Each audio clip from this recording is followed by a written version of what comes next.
Reverend father John Baptist ഓസ്റ്റിഡി ആശീർവദിച്ച ജോർജിൻ്റെയും എസ്ത്രോണിൻ്റെയും വാസസ്ഥലമായ ഗുഹ, ഈ ബോർഡാണ് നമ്മൾ കാണുന്നത്.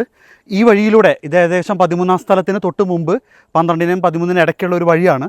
നമ്മൾ ആരംഭത്തിൽ കണ്ടു ഇതിൻ്റെ ചരിത്രത്തിൽ ഈ ജോർജും എസ്ത്രേണും അവരുടെ മകന് സംഭവിച്ച ഒരു സാംക്രമിക രോഗം, ആ രോഗം മാറാൻ വേണ്ടിയാണ് അവരാദ്യമായി ഒരു ചെറിയൊരു കുരിശ് ഈ മലയുടെ മുകളിൽ പ്രതിഷ്ഠിച്ച് പ്രാർത്ഥിച്ചത്. അതിനുശേഷം അത്ഭുതകരമായ രോഗസൗഖ്യമുണ്ടായി.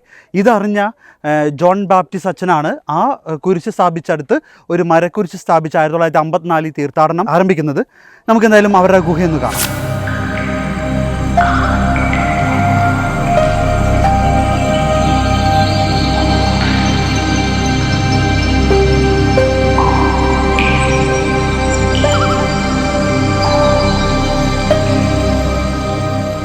ഈ കാണുന്നതാണ് ആ ഗുഹ.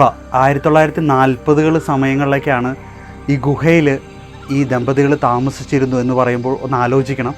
ഇത്രമാത്രം ഈ ഒരു മലയുടെ മുകളിൽ അവരൊറ്റയ്ക്ക്, വേറെ കുടുംബങ്ങളൊന്നും ഉണ്ടായിരുന്നില്ല, അവരൊറ്റയ്ക്ക് ഈ മലമുകളിൽ ഈ ഗുഹയിൽ താമസിക്കുന്നു. ക്രൈസ്തവരായിരുന്നു. അവർക്ക് സംഭവിച്ചൊരു സാംക്രമിക രോഗവുമായി ബന്ധപ്പെട്ടാണ് അവർ ഈ കുരിശ് സ്ഥാപിച്ചെന്നൊക്കെ ഞാൻ നേരത്തെ പറഞ്ഞു. അവർ നിമിത്തം ഇന്ന് ഒരുപാട് പേർക്ക് രോഗസൗഖ്യം ലഭിക്കുന്ന ഒരു വലിയൊരു തീർത്ഥാടനത്തിന് സഭയിൽ തീർത്ഥാടന തുടക്കമാവുകയും ചെയ്തിരിക്കുന്നു.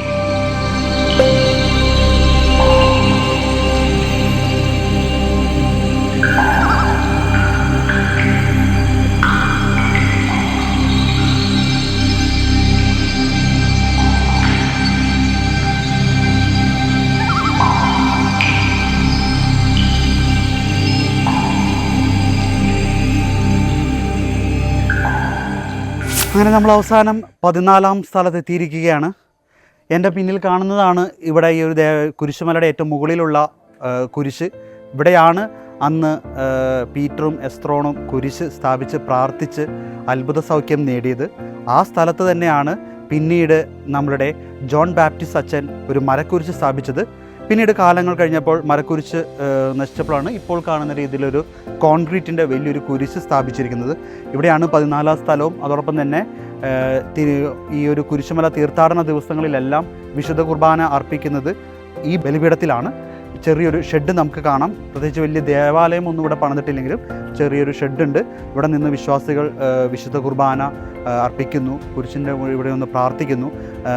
സമാപന പ്രാർത്ഥന ഇവിടെ വെച്ചാണ് ചൊല്ലുന്നത്.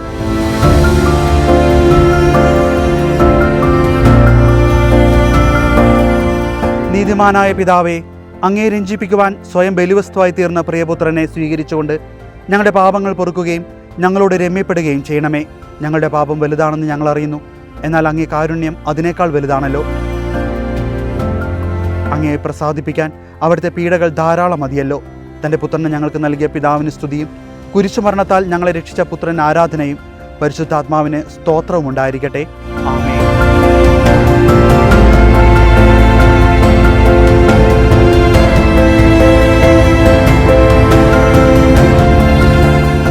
തെക്കൻ കുരിശുമല തീർത്ഥാടനത്തിൻ്റെ ഇന്നത്തെ എപ്പിസോഡ് നമ്മളിവിടെ വൈൻഡപ്പ് ചെയ്യുമ്പോൾ നമുക്ക് ഒരു കാര്യം ഉറപ്പാണ്. ഏറെ പ്രയാസകരമായ ഒരു മലകയറ്റം തന്നെയായിരുന്നു. ഇപ്പോൾ ഞാൻ നിൽക്കുന്നത് അതിൻ്റെ ഏറ്റവും ടോപ്പിലാണ്.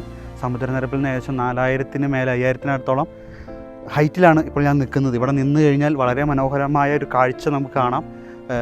കുത്തനെയുള്ളൊരു താഴോട്ടുള്ളത് സത്യം പറഞ്ഞാൽ പേടിയാവുന്ന രീതിയിലുള്ളതാണ്.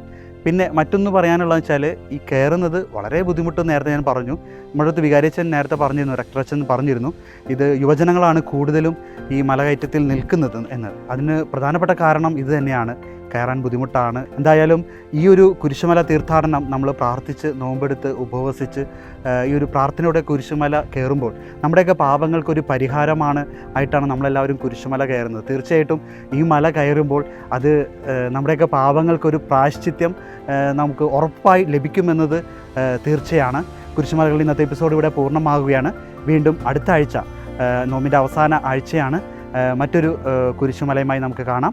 നന്ദി.